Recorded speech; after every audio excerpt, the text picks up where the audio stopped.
guys, this is like my third try today, and you may have seen me trying to get on the last like 5 minutes for whatever reason. It wasn't a network connection, I just couldn't get on. So here's the thing. This particular piece is coming from a post that actually my sister shared with me, and it just really hit me. And I wanted to kind of take this, so it's not my original thought, but it is a lot of original thought behind that non-original thought. So you spent, if you, hey Larryka, my brother Larryka, my brother from another mother. Larry was, by the way, one of the first people that took me in many moons ago in 1991 when I came to this country barely speaking English. He was one of those very few people who had the patience to wait out what the hell I was trying to say in English, which was like my Hungarian English, like hunger English, Hungarian English, you know, whatever that is. So Larry K, I love your patience, thank you, and love to have you as a friend forever. So what I was thinking is, this particular post that I have no idea what's the origin, so you know I'm taking credit.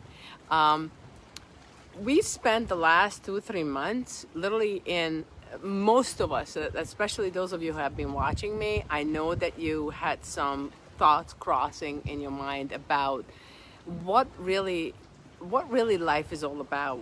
What have we been trying to work so hard for? What we were trying to accomplish so much in our life, and the only thing that really mattered is the togetherness, is the family togetherness, which we could not, many of us could not enjoy, and we were separated through this whole time. So what were really the things that's really worth rushing back for? What are the most important things that we really missed through this last couple of months? Or many of you probably, I know I have, but I also, because you know my group has grown like exponentially, I know that many of us have gone into this conversation with ourselves that how can I improve myself in this 2-3 months while we were in the lockdown? Even though we, you know, a lot of the places like New Jersey, New York, we are really not opening up that fast yet. And some places, I mean, I'm right here in Florida, they're opening up more, but it's still a slow process, and it's a very cautious process. So we are still together in the close quarters with people. That what is really worth doing in this new phase of our lives. And one of the things that I just did a video for one of our advertisements, I did a video where I specifically say that every ending has a beginning inside it, okay? So what ended for, especially I guess my generation, what ended for us is a very free, very open life where you could do whatever you wanted, everything was fine, everything was, you know, there was no consequences really. So many of those things just really ended. There is an ending to what we have experienced in our last, you know, decade, 2 decades, 3 decades. And there's a brand new beginning that's coming right now. Now, in this brand new beginning, there's a lot of really good things. I mean, I am not of someone that would speak out to all these different issues because I just don't, I'm not educated enough in the area. I am not in a community enough to be able to speak openly about certain things and forming different opinions. I feel what is right, I feel what is wrong, but that is my compass. It's nobody else's compass. But it is definitely, again, we are ending an era, but we are beginning a new one. So what is worth taking with you in this new era? So, for example, so many of us may have ended this whole time, the last several decades, with this virus in a very close-minded personality, maybe, a very close-minded, close-view type of outlook on our life.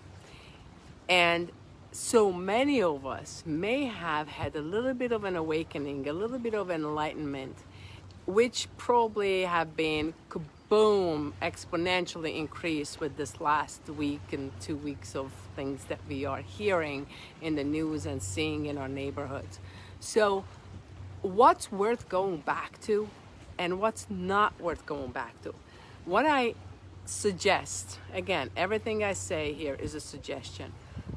What I suggest is to take what's worth taking from the last 3 months and from our life, something that inherently feels good for you, when you feel that you look in the mirror at the end of the day and you say, you know what, I did well today, I did what I was supposed to do today, I did what my moral compass, my true moral compass, not peer pressure, not situations where I'm supposed to be acting like, I'm supposed to be smoking, I'm supposed to be vandalizing because I'm with people that do that. No, that's not your moral compass. That's the moral compass of others.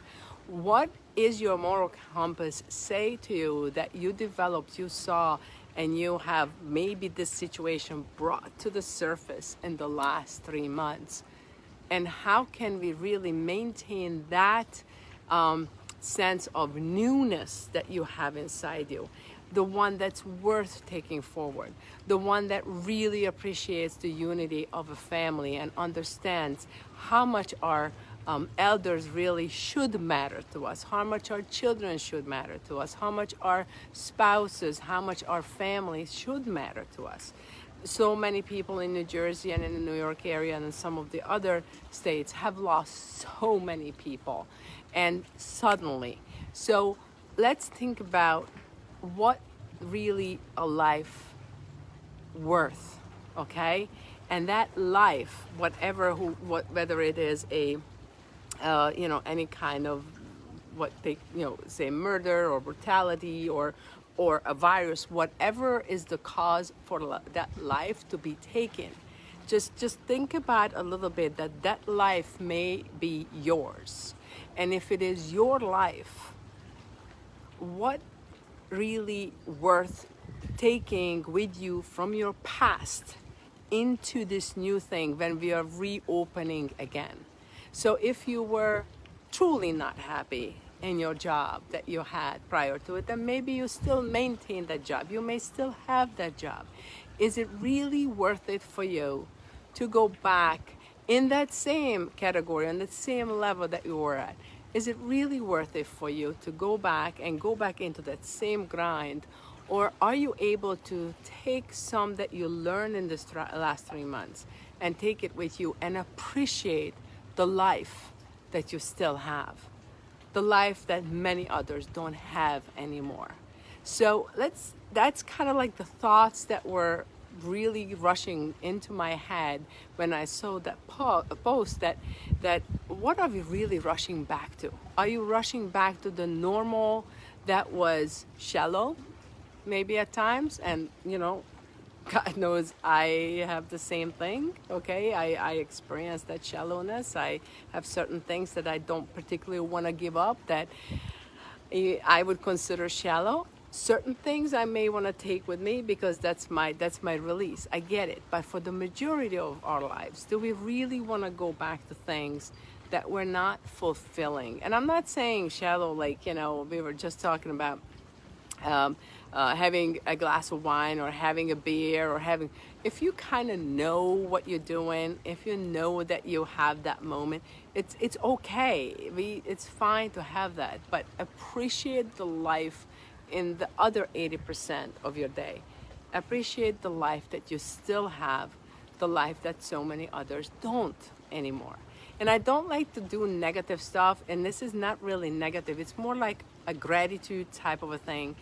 To just think through this for a little bit and maybe even list 10 things from your pre-COVID life. That 10 things that you constantly complained about, that you constantly were nagging yourself, your spouse, your family, whoever your boss is about. The 10 things, just list that and just take a look at it and say, do I really want to take this with me into this newer life? And this reminds me actually of, I was married once before I married my husband. And when I was divorcing from the first husband, whatever it was, psychologist, whatever the person that was, it wasn't a mitigator, it's whoever it was. He was asking me, I said, you know what, do this pro and con. see, is there any pros in keeping that marriage going? What are the cons of keeping that marriage going, and what's the different, statistics? What are the lists in there? And I knew that I had to move on when there were no cons really that would fit with my value system. Okay, that would fit with my value system. Not that there are no cons, but something that was important in my value system. So you have to figure out what really is important in your value system. So figure this, in this last 3 months, I hope that you got to the point of knowing what is really important for your value system. And let's make sure that we go into that. Let's go into that maybe this weekend, maybe tomorrow. Just think about it. Some of you may be going to church for the first time. Some of you are going to be with the family, with your family for the first time in a long time. I don't know your life. You know your life. But you got to learn what are your values that it's worth taking with you from that past that we had pre-COVID and pre-riots and finally bringing a lot of the issues that this society and this world has been dealing with for many decades. So take that with you, figure this out. Hi Maddie, hi Theo. Take that with you, figure out what are those values that you really still want to take with you into this post-COVID and this hopefully post and completely changing society with you. Okay, so this is what really triggered me, that my sister shared with me that post, and it really was deep for me. What is really worth taking with you, and what's not? It's like a spring cleaning. It is spring, right? I mean, it's a little bit more my summer now, but let's just delay that cleaning and let's do that cleaning right now and make it a summer cleaning. Get rid of things that's not worth worrying about anymore. Okay? That's just my request for you today, to really think about, as we are trying so fast to reopen, because everybody wants to reopen, quote unquote, if you're reopening also your mind again, what's worth taking with you and what's worth leaving behind. Okay? Have a good one, guys. Have a blessed Sunday, and I will come back to you next week sometime. Be good, everyone.